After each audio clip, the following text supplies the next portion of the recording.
मित्रांनो, आयुष्यात संघर्ष टाळून कोणीच यशस्वी झाले नाही. पण एक रहस्य आहे, जर तुमचं ध्येय मोठं असेल तर संघर्ष कितीही मोठा असला तरी तो छोटा वाटतो. कारण संघर्षाचं वजन कमी होत नाही, फक्त तुमच्या ध्येयाचं वजन जास्त होतं. नमस्कार, मी माधवी, तुमच्या आत्मविश्वासाची सावली, तुमच्या स्वप्नांना पंख देणारा आवाज, इन्स्पायर अँड बी इन्स्पायर्ड या चॅनलवर तुम्हा सर्वांचं मनापासून स्वागत करते. संघर्ष म्हणजे अडचणी, अडथळे, अपयश, लोकांची टीका आणि परिस्थितीची कमी. पण हा संघर्ष शत्रू नाही. संघर्ष म्हणजे तुम्हाला मजबूत करणारा व्यायाम आहे. पण दुर्दैवाने बहुतेक लोक संघर्ष पाहून मागे हटतात, कारण त्यांचं ध्येय खूप लहान असतं. छोटं ध्येय असेल तर छोटा संघर्षसुद्धा मोठा वाटतो.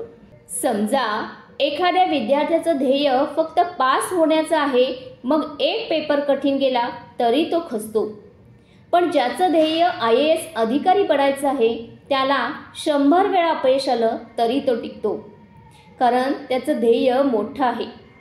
आता तुम्ही म्हणाल, मोठं ध्येय ठेवलं की काय होतं? तर संघर्षाची किंमत कमी होते. मोठ्या ध्येयासाठी आपण लहान सहान अडचणी हसत खेळत सोडवतो. मनाला ऊर्जा मिळते. मोठं ध्येय म्हणजे मोठी प्रेरणा. सकाळी उठण्याचं कारण मिळतं.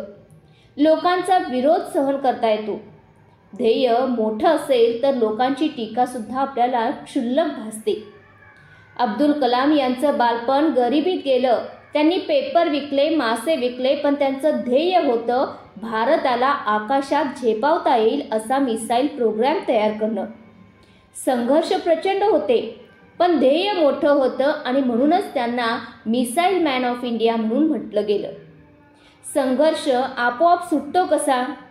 जेव्हा ध्येय मोठं असतं तेव्हा संघर्ष तुमच्यासाठी अडथळा न बनता शिकवणूक बनतो. संघर्ष तुम्हाला शिस्त शिकवतो. संघर्ष तुम्हाला संयम देतो. संघर्षामुळे तुम्हाला वेगळी ओळख मिळते.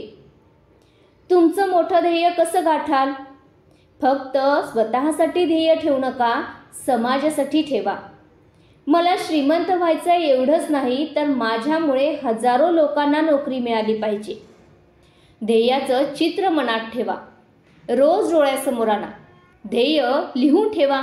लिहिलेलं ध्येय जास्त शक्तिशाली असतं.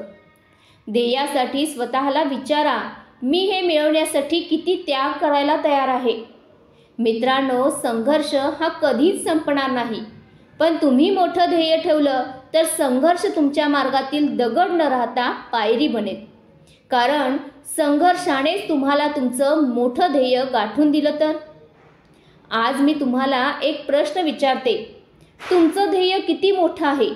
जर तुमचं ध्येय अजून लहान असेल तर ते लगेच मोठं करा, कारण मोठं ध्येय ठेवा, संघर्ष आपोआप सुटेल. जर हा व्हिडिओ तुमच्या मनाला भिडला असेल तर कमेंटमध्ये लिहा, माझं ध्येय मोठं आहे. हा व्हिडिओ शेअर करा तुमच्या मित्रांसोबत आणि चॅनलला जरूर सबस्क्राईब करा. आणि लक्षात ठेवा, ध्येय मोठं असेल तर संघर्ष तुमच्या समोर नतमस्तक होतो. धन्यवाद.